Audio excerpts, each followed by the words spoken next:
Ambora police station Hivra गाव आहे आमचं. आंबोरा पोलीस स्टेशनला आम्ही जातो, तक्रार दिली आमची. गावातल्या 4 गुंडांनी आमची पोरगी पळून नेली.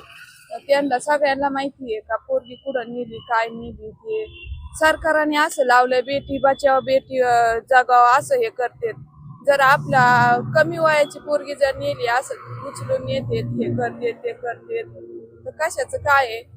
आज रक्षाबंधनच्या दिवशी इतकं आम्हाला आमच्या मुलीचं ध्यान झालं. आम्ही इतकं दिवसभर रडत बसत, आम्हाला भाकरी नाही, काहीच नाही, काहीच नाही. आज कुठं असन, कशी असन ती, कशा हालत मध्ये असन ती, आम्हाला आणून द्यावा सरकारने. आमची मुलगी एवढी आमची विनंती आहे.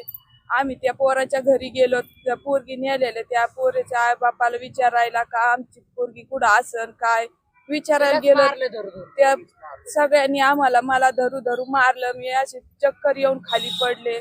सगळ्या बायांनी गाड्यांनी. या घटनेला किती दिवस झालेत आणि पोलिसांची आता काय भूमिका आहे त्या संदर्भात? 2 महिने झाले तर ह्या घटनेला. आणि आम्ही पोलीस स्टेशनला गेलो का ते म्हणतात आमचा तपास चालू आहे, आम्ही तपास करतो म्हणून एवढं सांगतात आम्हाला.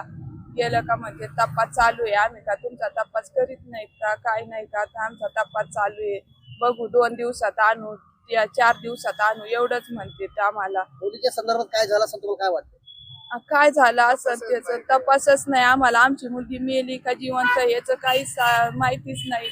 2 महिने झाले. पोरगी का कशा हालत मध्ये आहे काय आहे त्याचं काहीच सांगताच येत नाही. आम्हाला आमची मुलगी आणून द्यावा सरकारने, SP साहेबांनी एवढी आमची विनंती.